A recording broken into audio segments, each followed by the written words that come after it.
Hello guys, welcome back. मुझे पता है ये वीडियो बहुत ज़्यादा ही लेट हो गया, but it's fine. I hope you enjoy this video. So मुझे आपको कुछ स्टोरीज सुनाने हैं आज। कुछ बहुत common stories. So let's start. So पहली स्टोरी में ना एक अंकल है और वो अपने ऑफिस के लिए बहुत ज़्यादा लेट है। तो अंकल अपनी कार में बैठते हैं, ऑफिस के लिए निकलते हैं, पर वो इतना ज़्यादा पैनिक कर रहे हैं क्योंकि उन्हें ऐसा लग रहा है कि ऑफिस वो लेट पहुंचेंगे। फिर उनके जो बॉस है वो ऑलरेडी बहुत ज़्यादा ऐसे गुस्से वाले हैं, तो उन पर बहुत ज़्यादा चिल्ला देंगे, उनका इंसल्ट होगा। एंड बहुत ज़्यादा रश में वो अपनी कार को स्पीड अप करते हैं और अपने ऑफिस के वे में जाते हैं। सो ऐसे ही बहुत सारे थॉट्स दिमाग में चल रहे हैं और वो जा रहे हैं। अचानक से गाड़ी के सामने कोई तो आ जाता है, इसलिए उन्हें एकदम से ब्रेक प्रेस करना होता है। और ज़्यादा फ्रस्ट्रेशन आ जाता है उन्हें, एंड वो अच्छी खासी 4-5 गालियाँ सुनाते हैं जो आया उसे, और बहुत ज़्यादा गुस्सा हो जाते हैं। जब वो थोड़ा सा अच्छे से ऑब्जर्व करते कि गाड़ी के सामने कौन था, तो एक्चुअली एक दादाजी होते हैं जो उनके पापा के उम्र के होते हैं, एंड वो हाफ साइडेड पैरालाइज्ड होते हैं पूरे, इसलिए वो थोड़ा धीरे चल पाते हैं। शायद उनका ध्यान नहीं गया उनकी गाड़ी की तरफ, इसलिए वो बीच में आ गए।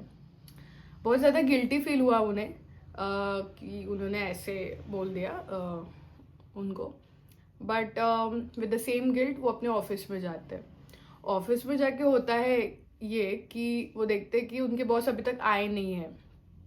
उस दिन एक्चुअली उनके बॉस की कोई इंटरनेशनल ऑनलाइन मीट होती है, तो वो खुद ऑफिस में लेट आते हैं। सो बहुत ज़्यादा गिल्ट होता है उन्हें कि ये सब चीज़ें जो ओवर थिंकिंग के वजह से हुई इन द प्रोसेस, ये नहीं होती अगर वो थोड़ा सा कंपेरेटिवली माइंडफुल रहते और थोड़ा सा रिलैक्स रहते तो। But it's okay. Next, on the contrary, उनके बॉस की सिचुएशन है ना। उनके जो बॉस है वो बहुत बड़ी कंपनी है और उनके बॉस बहुत ज़्यादा मेहनत करके इस पोजीशन पे पहुँचे हैं। उनके बॉस अपनी पूरी लाइफ में हमेशा टॉपर रहे हैं और बहुत ज़्यादा मेहनत के साथ इस पोजीशन पे पहुँचे हैं। बट अगर उनके अंडर काम करने वाला कोई इंसान उनसे इतना डर रहा है, मतलब कुछ तो गड़बड़ है। तो एक्चुअल में सिचुएशन ऐसी होती है कि उनके बॉस को ऐसा लगता है कि जब तक वो एक टॉक्सिक एनवायरनमेंट क्रिएट नहीं करते, किसी पे बहुत ज़्यादा गुस्सा नहीं करते, बहुत प्रेशर नहीं लाते, तब तक काम तो होने से रहा। ऐसी उनकी मेंटालिटी है। इसलिए हर बार वो अपने जो भी लोग उनके अंडर काम करते हैं उन पर बहुत ज़्यादा प्रेशर लाते हैं, बहुत ज़्यादा डेडलाइंस का बम्बार्डिंग करते हैं, और ही एंश्योर्स कि वो पीछे लग लग के काम करवा लें। तो ऐसी सिचुएशन है, बट ठीक है, वो इस पोजीशन में पहुंचे, मतलब he worked very hard. And also अगर वो पूरी लाइफ में टॉपर ही रहे, मतलब उनका आईक्यू भी अच्छा खासा होगा। But he is not happy. Okay, घर पे जाते he feels very much restless. Also he has anger issues, he shouts a lot on the family members also, and then he's not living a happy life even though उन्होंने इतनी मेहनत की है। सो ये दो चीज़ें हम देखते हैं। तो ये सिचुएशंस में हमें क्या समझ में आ रहा है? एक तरफ थोड़ा सा इम्पल्सिविटी, एक तरफ थोड़ा सा एंगर, और कुछ तो है जो मिसिंग है। कुछ ये सिचुएशंस बेटर हो सकती थी। तो आज हम उस टॉपिक पे बात करेंगे जो हमें बताएगा कि इन सिचुएशंस में क्या मिसिंग है। तो मैंने एक बुक पढ़ी थी इमोशनल इंटेलिजेंस पे, मैं उसका फोटो यहाँ पे दूंगी। सो इस बुक से मैंने जो चीज़ें उठाई है, जो मुझे बहुत ज़्यादा इंटरेस्टिंग लगी है, वो मुझे आज आप सबके साथ शेयर करना है। सो हमारे अराउंड सराउंड ऐसे बहुत सारे लोग रहते हैं ना कि वो अपनी लाइफ में बहुत ज़्यादा ऐसे फ्लेक्सिबल रहते हैं। ठीक है, ऐसे नहीं कि वो उनके साथ कुछ गलत नहीं होता या फिर वो उनकी लाइफ बहुत स्मूथ है, उनके साथ भी बहुत कुछ चीज़ें ऐसी होती है जो कि डिस्ट्रेसिंग है, बट उनकी लाइफ में वो काफ़ी स्मूथली चीज़ें हैंडल करते रहते हैं। एंड जब हम उनसे बात करते हैं जो भी चीज़ें हमें डिस्ट्रेस करती है, तो काफ़ी ज़्यादा एक अंडरस्टूड फीलिंग आती है, यार ये इंसान कितना सही है, मैं जो एग्जैक्टली बताना चाहता था उसने वो कितना अच्छे से समझ के लिया। तो ऐसे जो लोग रहते हैं हमारे around surround, they fall into category of emotionally intelligent people. Yes, so intelligence बहुत टाइप्स के होते हैं एक्चुअली, बट बचपन से जो इंटेलिजेंस हमें पता होता है is academic intelligence. Okay, in short it is intelligence quotient IQ, जिसकी हम बात करते हैं most of the times. But अभी आजकल इंटरनेट की वजह से इतना इन्फॉर्मेशन ओवरलोड हो गया कि हमें पता चल गया कि ऐसा नहीं कि वही एक इंटेलिजेंस होता है। पर जो इंटेलिजेंस सबसे ज़्यादा इम्पॉर्टेंट है मैनकाइंड के लिए और हमारे लाइफ में सक्सेस और हैप्पीनेस के लिए, is emotional intelligence. So emotional intelligence है क्या?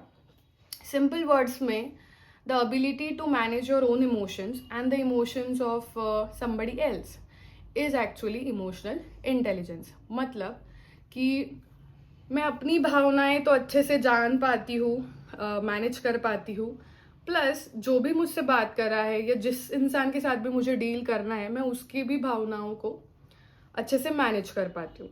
एंड यही तो है, लाइक बहुत सारे लोग ये बोलते हैं कि your chances of getting successful is depending upon कि तुम्हारा अबिलिटी क्या है टू डील विद पीपल।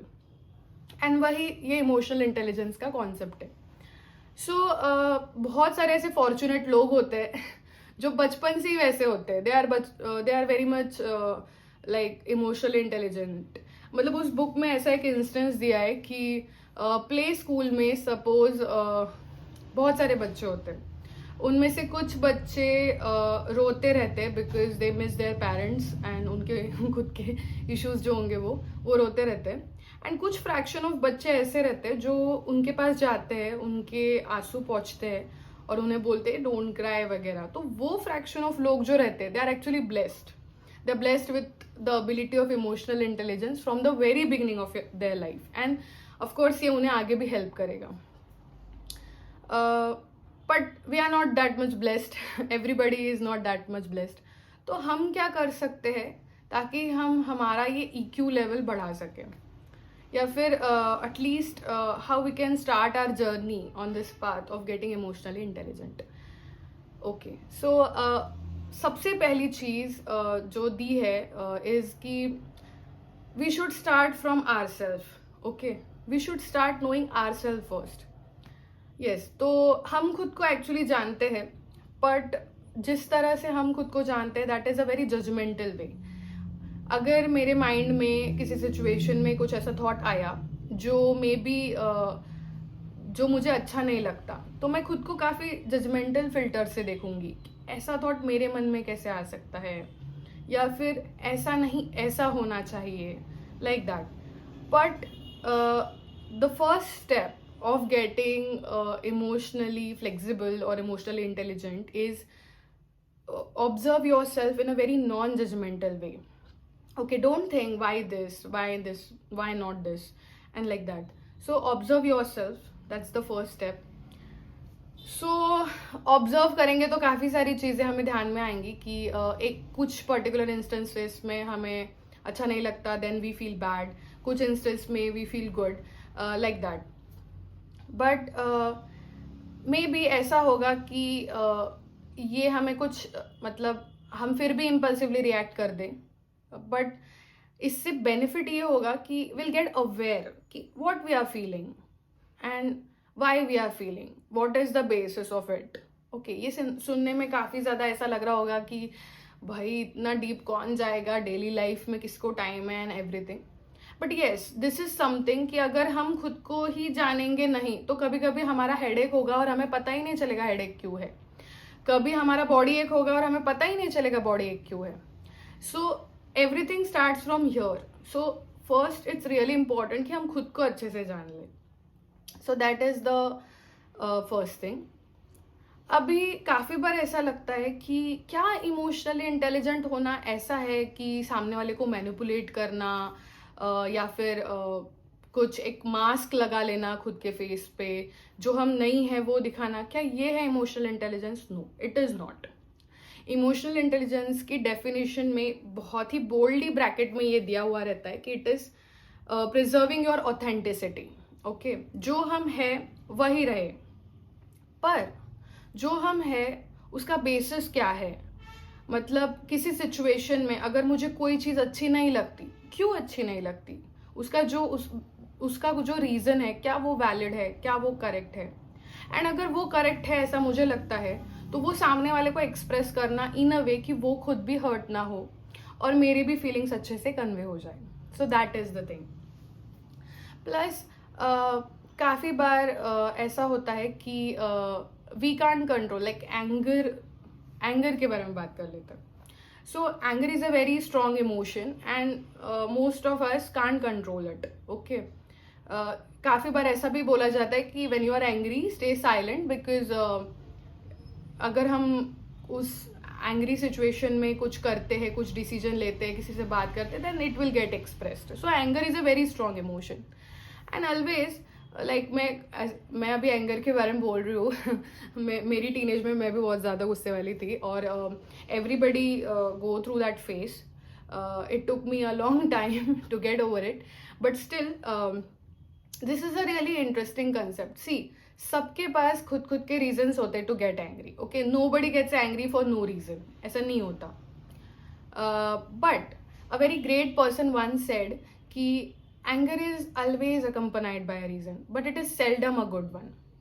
तो वही कि हमेशा एंग्री होने के रीजंस होते हैं, बट ऐसा बहुत कम बार होता है कि वो रीजन वैलिड है, या वो reason actually that reason has that weight कि हम उसके लिए एंग्री हो। ये बहुत कम बार होता है।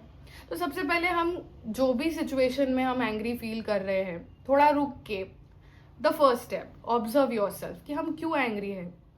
एंड अगर एंग्री है भी तो क्या उसका कुछ और पॉइंट ऑफ व्यू हो सकता है। जैसे सपोज हम कोई व्हीकल राइड कर रहे हैं और हमारे पीछे से कोई बहुत जोर से आया, कट मार के चला गया। उस सिचुएशन में we can get angry, we can just like give bad words to that person, but at the same time we can also reframe that situation in a way कि शायद कुछ मेडिकल इमरजेंसी हो, शायद कुछ problem हो जिसकी वजह से ऐसा हुआ। तो वो जो कैटेकोलामाइन सर्ज, जो भी चीज़ें हैं अपनी बॉडी में जो कि अपने लिए बहुत डेट्रीमेंटल है, मेडिकल स्टूडेंट्स के लिए तो बिल्कुल भी बताने की ज़रूरत नहीं है। प्लस सबको पता होता है कि anger is not good for health, तो वो तो कम ही होगा। So the number one thing which we could do is reframe the situation in a positive way, as positive as possible, क्योंकि we can afford to get angry on every small thing, right? So that's one thing. Another thing is ki angry, the more the time we remain angry, the more good reasons we discover to stay in that state. So it's really important to switch your emotions. Okay, अभी क्या emotionally intelligent होने का मतलब ये है कि हमेशा positive रहना एंड फॉल्स पॉजिटिविटी फेस पे लेके घूमना? नो.